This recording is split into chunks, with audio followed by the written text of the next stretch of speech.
Hi, everybody. JB back here again with episode 20, the final episode in my Did You Ever Wonder series. This episode is Did You Ever Wonder about more of my favorite old photographs? I'm sure you didn't, but I want to close with a nice, easy thing with going through some of these favorite old photographs I love a lot and like to talk about. So this one is taken, I think, I don't know if it's it's the same building, but where Hunt's used to be back when in the 50s, looking northwest, and there's Old Main in the distance. And I'll go down these buildings here real fast with you. This one here, Cash Paid for Wheat, will become the Boston store.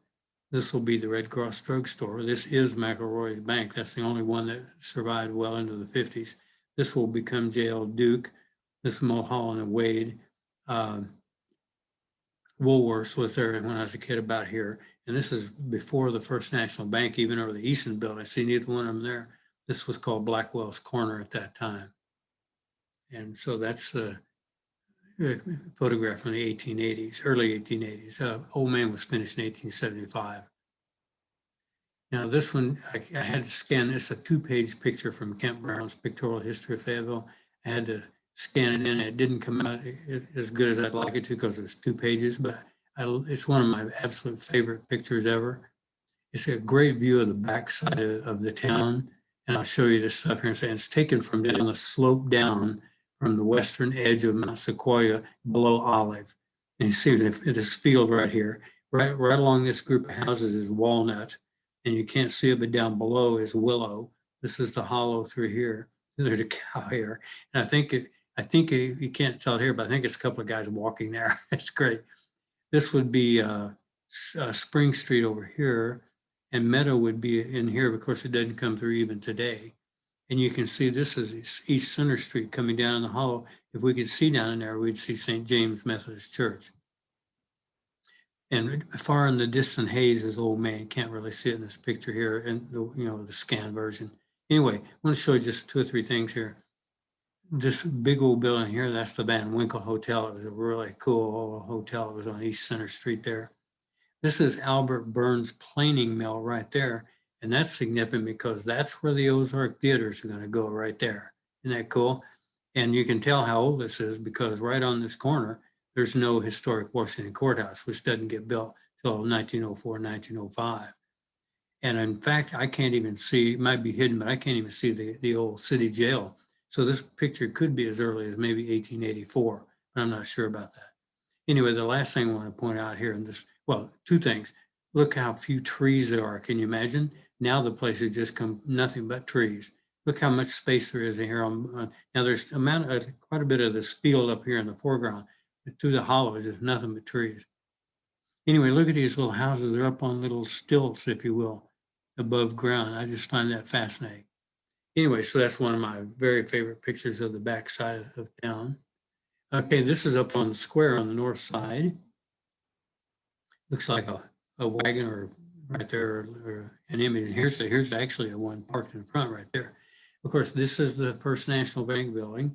Just got renovated by Aaron Crowley and the Skiles Architects in 2019 and 20. And this is the Easton building, which was renovated in 1990-91 frame. And what I want to show you here is this cool well and pump right here. This is on the old post office. This is the northwest corner of the old post office on the square north side. I just think that's so cool. There were wells all around the square back in the old days. And here's a picture of the beautiful old original city hospital opened in 1915. This is at the very southern end of the block between Fayetteville Public Library at West Mountain and West South Street. This part's gone now. This old building's been gone a long time. The building that was torn down was a city hospital built in the 60s. What I want to show here is these retaining walls. At least this portion over here and on around the corner on the South Street, that's still there. You can go by and see that right now and see that retaining wall. Beautiful building, just a beautiful old building. And I talked about this on the You're a Native of Fayetteville Facebook page. Not sure I got that right. But anyway, talked about Jerome Zerby's multi-wing aeroplane. Look at this guy, got 4 wings. You might have seen pictures of it crashing, I think, in some old newsreels around 1919 range. And Mr. Zerby flew it, or had someone fly it a couple of times. It didn't do very well, just got a few feet off the ground, I think. And I think it was done at the old fairgrounds that would have been off Razorback Road and MLK back in the day.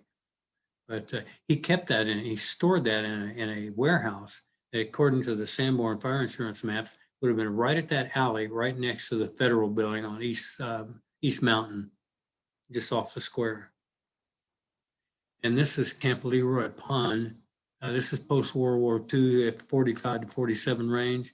When the war ended, enormous numbers of GIs came back wanting to go to the University of Arkansas, and there was a housing shortage. So they built what basically looks like a military installation here, Camp Leroy Pond, with a bunch of old barracks and stuff like that. This is Razorback Road here, running along here. And probably a little around in here, maybe a little down, is where 6th Street and MLK is today. This is a big parking lot. It was Carlson Terrace in here for a while, if you remember that. And there's Terry Village right there, folks remember that. That's where Bud Walton and all that stuff is in the track. And there's Razorback Stadium up there. I think this is mostly a parking lot right now. Anyway, Leroy Pond was a bona fide, true World War II hero. He died from wounds suffered in combat doing heroic acts. And he died on January 15, 1945. His stone there is in Fairview Cemetery, where he's buried. And then this is another just gem of photograph from my friend Charles Allison and his brief history of Fayetteville. These are the wooden bridges over Maple and Lafayette Street from way back in the day. I had seen an aerial view from the 20s that you could see their wooden bridges, but I'd never seen this view. That's Maple back there, and this is Lafayette up here. And of course, they were replaced by the concrete bridges in mid to late 30s, and then they were just recently renovated, and we celebrated them reopening a couple of years ago. But it's just an amazing thing. This is the only time I've ever seen a picture of those wooden bridges that takes you back in the day, for sure. And then I wanted to end with this real tranquil photograph of Old Main viewed from, I'm guessing about 50 yards or 50, not too far up Prospect Avenue, with a nice view over there. This down here is City/Wilson Park. And this watery area here, that's Trent's Pond. And today that's the baseball or the softball field. It was Little League ball field when I was a kid. But that's the ball field down there now. Isn't that great? Beautiful photograph. Old Main looking really pretty. And that's from the 1920s. And